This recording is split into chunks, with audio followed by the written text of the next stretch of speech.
are signaling a major shift in favor of the tech sector. And the crypto world is already feeling the optimism. Just days ago, Bitcoin prices hit $100,000 for the first time ever. Here with reaction is Strategic Wealth Partners CEO Mark Tepper. Great to see you this morning, Mr. Tepper. So tell us about— Good morning, Charlie. What does David Sachs bring to the table?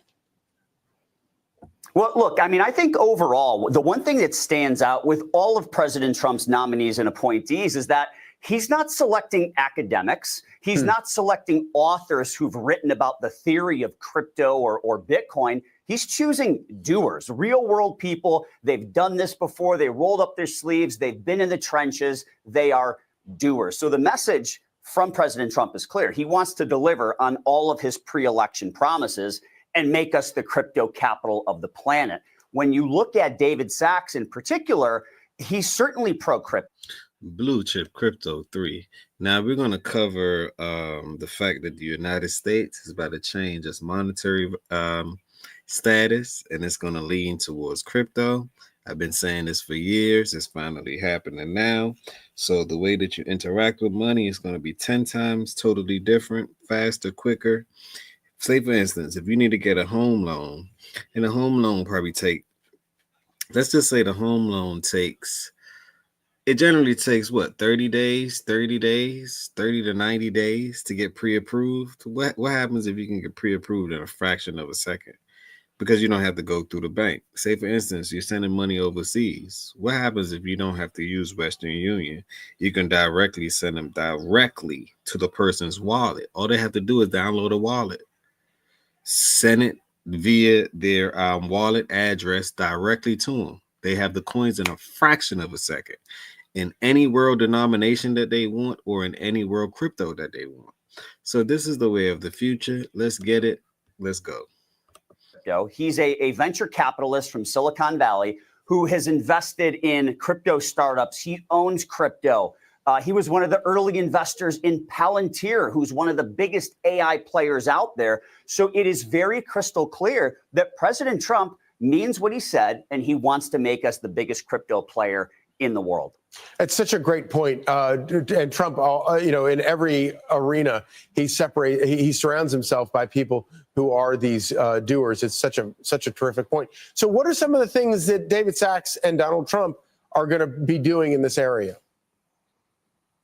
Well, look, I think one of the biggest issues with crypto is nobody really knows how much to regulate it. Should there be any regulation at all? And I just think from the standpoint of having some clarity, reducing uncertainty, that will certainly make it much more likely that you have more crypto bulls and that Bitcoin continues to climb higher. But then furthermore, you look at the rest of the Trump appointees and nominees, whether it's Scott Bessent in the Treasury, Howard Lutnick in Commerce, Paul Atkins, SEC. They're trying to make this a legitimate currency. And if at some point you see a company like Amazon allowing people to buy goods with Bitcoin or with crypto overall, the coin is going to go to the moon. I mean, it will go up substantially. So I think you'll see more use cases. I think they will have some clarity on regulation, and both of those are going to be great for crypto. And of course, Donald Trump is the first president to come along who has embraced crypto like this. Why do most politicians think that crypto is such a threat to them? Well, I think probably the biggest issue is they think there's a lot of dirty business happening with crypto, right? Whether it's— No, it's the fact that they can't control it. What they can't control, they panic about. They tell you that people doing this, people doing that. But if you can control your own money, then you no longer need the middleman. Therefore, you get richer as a conglomerate. So I think it's the way to give people the power. They don't want the people to have the power. Think about it, right? Money governs a lot of things. Money governs your decision that you make. Money governs what you do in life, how you do it in life. But if you get to control your own money, you would change how you do things if you controlled it. So all I'm saying is that this is the first time in history where you actually get to control your money. You can own it. You can have it on your own ledger, which means that you are your own bank. You no longer need a middleman. You no longer need Bank of America, Capital One, JP Morgan, Chase. You no longer need Navy Federal.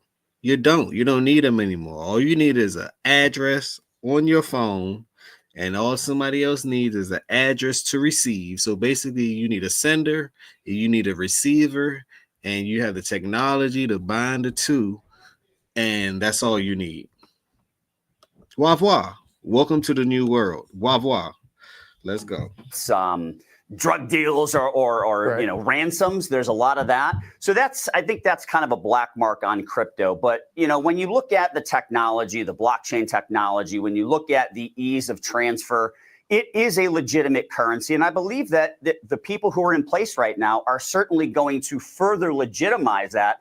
And Charlie, I got to tell you, some of the bullish calls out there, Bitcoin's about 100,000 a coin right now. It's up almost 50% since the election.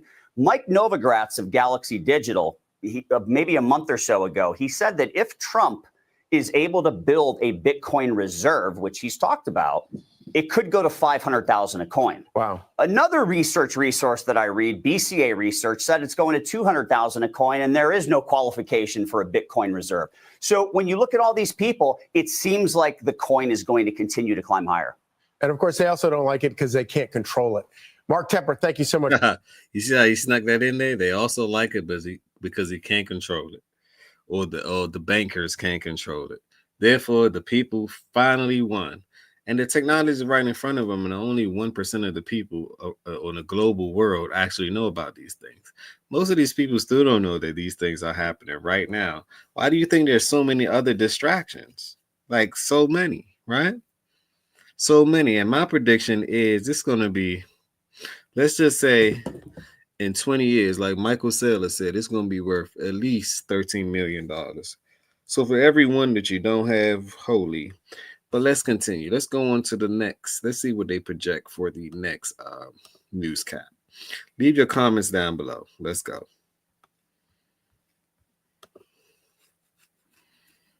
Leave your comments down below. Let this ad play, right? Leave your comments down below. Let's go. Skipping you now. Are still up nearly 40% since Donald Trump's re-election last month, and more than double so far this year on crypto-friendly policies. The president-elect's son, Eric Trump, is here in Abu Dhabi for the Gulf Bitcoin Conference. He stopped by our studios to talk about the new administration's crypto plans. Take a listen. Well, I've been a big fan of crypto for a long time, and so is my father. And I think he realizes that every country in the world is embracing it, and people are running. I mean, look at where we are right now in Abu Dhabi. I mean, they're putting billions of dollars into crypto, into kind of digital technologies. And if we don't do it as America, we're going to be left behind. And he wants to make America the crypto. And I strongly approve this message. If we do not do it, we will get left behind. See, it's some cryptos that you cannot even get in the United States. You got to use another a VPN and do this and do that, change your IP address just to access it. Why should we have to do that when other nations have it? And these are utility coins. These are coins that, or let's just not say coins. I hate to put the word coins on it because now you're only going to think of money, right? It's beyond money. These are technologies. That's what people don't understand. It's technology that you're buying tech. It's like you're buying Tesla. It's like you're buying Apple. You're buying tech. You're not buying coins. Coins is just for that. It's a way for you to be scared of, oh, well, this might be the new money. No, you're buying technologies, and different technologies help each other out. So for instance, right, Bitcoin have a problem with speed. So Bitcoin is considered gold. It's like grandpa. You need grandpa around because it's part of the family structure. Just as much as you need a mom, just as much as you need a dad, just as much as you need siblings. This is just how the world works, right? So think about it like that. I'm giving you different analogies for a reason because I want you to grasp this information. It's new to many. It's new to the masses, right? So a lot of people are not going to understand this because they've been programmed for years not to understand it. Right. So we got to make it. We got to drill this in your head. We got to drill, baby, drill it in your head. Right. So saying it all to say you're purchasing technology. Right. You have things that can make Bitcoin go faster. as far as TPS, transactions per second, right? Those are technologies. For instance, Ethereum is another one. It allows you to build on top of it, which is a great technology, right? They're building all sorts of things. You could pay your mortgage, you could pay your rent on it, you can do so many different things on it. You're buying the piece of technology, right? Ethereum have a proof of, I think they started off with a proof of work, but they need to have a proof of stake. So they have something like a Polygon. That's another technology that solves that problem. So wherever there's a problem in the space, right, it's like a software update. If you have an Apple phone and or Android, when they give you the update, you pick and choose what you want to update. It's actually ingenious. You're literally picking and choosing what you want to update. You know, and if you can't update or if you run into a problem, then I'm sure that there will be a solution. There's going to be someone else or some kid jumping up and down on the couch and or like, you know, snotty nose that come up with a solution because we all get to build on it. Most of these things are open source. It's not closed. It's public. So you and I, if we come up with an idea and we have the coders to do this and do that, you have the ability to change the world, change the whole financial system for the first time in history. And most financial systems only last 80 to 100 years. In 2020, it marked the 100th year of fiat currency. So the fiat currency is over. Let's go. Do your research, do your history. Let's go. The capital of the world. He's been very, very clear with that. And I applaud that. I mean, listen, right now, if you live in America, you want to go out and get a home loan, it takes you 90 days. How the hell does it take you 90 days to get a home loan? By then, by the way, the house is already sold. You know, your dream is gone. Zero chance you're getting it. Why does it? I mean, there is nothing on blockchain that can't be done better, faster, substantially cheaper, not pushing paper. I mean, the banking system that we have around the world, the modern banking system is antiquated. It's antiquated. And it's just a matter of time before really crypto not only catches up, but just really leaps ahead. And so we're incredibly excited on a lot of fronts. And I think America will be the crypto capital of the world. And, I fully support it. My father fully supports it. Our family, is fully embracing it. We believe in DeFi. We believe in CeFi. We believe that's the way of the future. And again, America, better lead the way. Otherwise, we're going to leave a lot behind. So all of this also comes back to regulation as well. And one thing your father has spoken about is incorporating new legislation, even deregulation in the crypto space to really accelerate and move this forward. What does that look like? Yeah, it looks like it's transparent. That's what it is. The people in the crypto industry are frustrated that no one's ever put together a sensible plan as to how to regulate an industry. They're fine with regulation, but they just want guidelines. And they've said that. And the problem is you see so many companies have been so unfairly treated, right? So many lawsuits, hundreds and hundreds of millions of dollars, people attacked, companies attacked. And they're just saying, give up. For example, XRP been attacked, but yet the government still want to work with them or they have over 1,700 patents. 1,700 NDAs, non-disclosure agreements, working with big banks. What y'all think is about to happen? That's why it's part of the big three, Bitcoin, Ethereum, and you can't forget the XRP. Give us the rules of the road and we'll obey them. And by the way, if you give us the rules of the road, chances are the rest of the world will follow. And so I think sensible regulation makes a lot of sense. And a lot of people think that the crypto industry doesn't want regulation. That's actually not true. They just want sensible regulation that they can follow, regulation that's crystal clear, that's black and white. And they don't want to see people like Gary Gensler, who was absolutely a disaster for crypto. Everything he could to try and stifle innovation, he would do so. And those people have all been cleared out. And I think they will put together good regulation. I think we will have a clear roadmap, and hopefully the rest of the world follows that. Hopefully we can lead by example, because that's what we should do as Americans. And hopefully we truly are the crypto superpower of the world. And with Elon Musk now firmly in the family's sphere of influence, I also asked Eric Trump about the role that he will play in the incoming administration. He's the modern day Albert Einstein. I mean, he's an unbelievable person, a great guy. I know him very well, but he's a brilliant mind, right? And he sees inefficiency. If you look at SpaceX, if you look at so many of his companies, right? I mean, what's the common denominator? Trying to do something incredibly efficiently. He's trying to get into space efficiently so you can get there cost effectively, right? I mean, that's been the biggest problem with space. He looks at the US government, right? 6% of people work a 40-hour work week. It's less than 1% if you take out maintenance personnel and you take out security officers. I mean, there's a real problem to that, right? I mean, this quarter alone, you reported the numbers very well, but in November alone, the US government hired 50,000 new government workers. In America, we hired 17,000 construction workers. Tell me that's not backward, right? And so I think we want to see efficiency. I think we want to see a productive society. I think we want to see real innovation again. I think we want to see government get the hell out of way of great business. Let businesses thrive. Let capitalism work. Let the greatest democracy in the world do what it does. Unfortunately, America hasn't been that way in the last 4 years, and it's going to return to that. But I think Elon's going to take a major role in making sure all of that happens. Calling all inconsistent traders. If you've tried trading, And I believe that that's fact, and I think it's needed in the space. It's literally needed in the space. It's time for this thing to go where it needs to go. You know? Let's look at this last video. Familiar FUD reemerges. Is quantum computing a threat to Bitcoin? We get to the bottom of it. Plus, Eric Trump gives an incredibly bullish speech confirming he's 100% orange-pilled, saying he's confident Bitcoin will hit $1 million. And gold bugs like Peter Schiff are having mental breakdowns as the attractive proposal for the US government to dump gold in favor of Bitcoin gains steam. We hear from Michael Saylor on why the US government should seriously consider selling their gold, buying Bitcoin, and prospering for the next 1,000 years. And I kind of like that.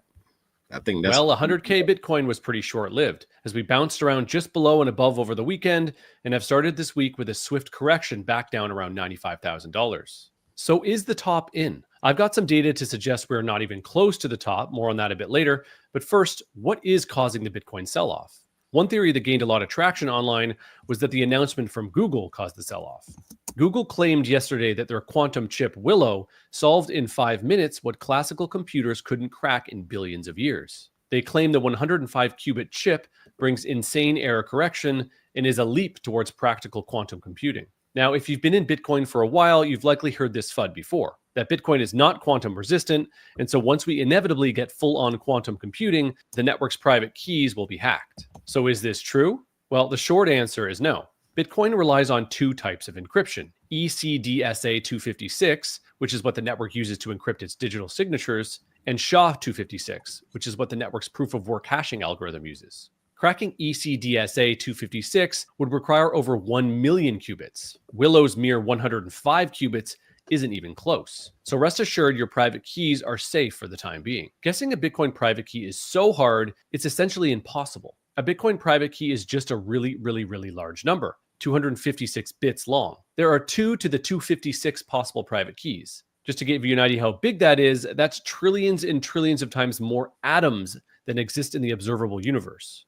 I love this infographic that explains the monumental, near impossible task of cracking Bitcoin's 256-bit encryption. These numbers have nothing to do with the technology of the devices. They are the maximums that thermodynamics will allow, and they strongly imply that brute force attacks against 256-bit keys will be infeasible until computers are built from something other than matter and occupy something other than space. So with Bitcoin, your money is secured by the laws of the universe. So rest assured, your Bitcoin keys are safe, even from thousands of Willow computer chips. And one of the incredible things about Bitcoin is that it's programmable. So if in some far off distant future we learn how to build computers with something other than matter that occupy something other than space, we can upgrade the network's hash functions to something that is quantum resistant. Okay, let's move on. Eric Trump gave a speech at the Bitcoin conference in Abu Dhabi, and it was a good one. It basically proved what many suspected.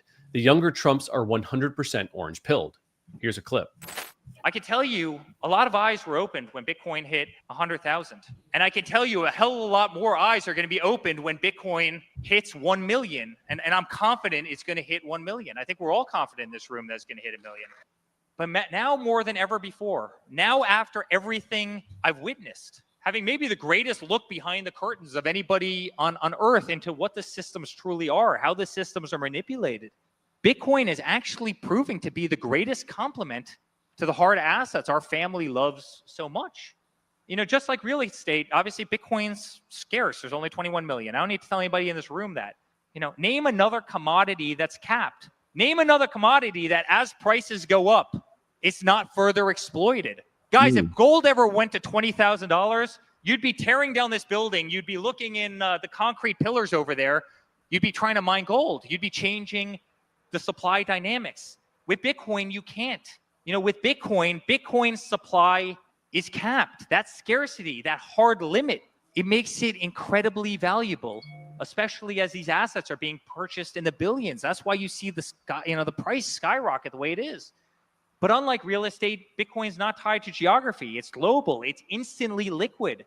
Try selling this convention center to a REIT right now. You know, I'll see you in 2 years. Try going out and selling a big office building. You know, it will take you 18 months to do. At the end of it, you're going to want to shoot yourself in frustration. You know, think about the complement to hard assets that Bitcoin is, right? It's instantly liquid. You can buy or sell it while literally having dinner with your wife or your husband or whoever it might be. It's borderless. You know, it can be transferred. It can be sold. It can be, you know, moved with the click of a button. It's a global currency. It doesn't rely on traditional banking systems. It's not subject to the corrupt governments that we talked about before. We see them all over the world. There's corruption everywhere. There's no banks. There's no lawyers. There's no title agencies. There's no brokerage commissions. There's no middlemen. You don't need any of this to operate, to buy, sell. You don't need it to build. And that's why Bitcoin is such an unbelievable asset. It has the ability to disrupt traditional banking systems, you know, in the biggest way, which really have been controlled by far too few. And I might be speaking against. Did y'all hear what the Jerome Powell said, the person who controls the money, right? Jerome Powell already said that the bank's biggest competition, that's why people don't go to banks no more. The bank's biggest competition is Bitcoin. Now the bank's going to have to issue it to its users. They have no choice, basically. You have no choice. Technology is here. You have no choice. Interest. We probably did better in that world than anyone. But Bitcoin is inclusive. It gives everybody the opportunity around the world to participate in ways that they never otherwise would have thought, no matter of their wealth, no matter of their location, the geography. People in developing countries, people who otherwise wouldn't stand a freaking chance.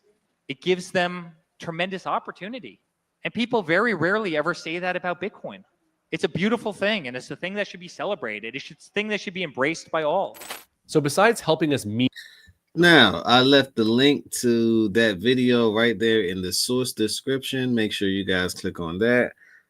Smash that like button, subscribe to the channel, hit that bell notification. That's all I ask. On that note, Blue Chip Crypto 3, we're bringing you the Blue Chip Crypto news. And this is what's going on in the financial realm, the financial sector. Money is changing every day. The technology is here for you to be able to control your own money and for you to be able to actually send your money wherever you want to send it in a speed of light. You don't have to wait 3 to 5 business days no more.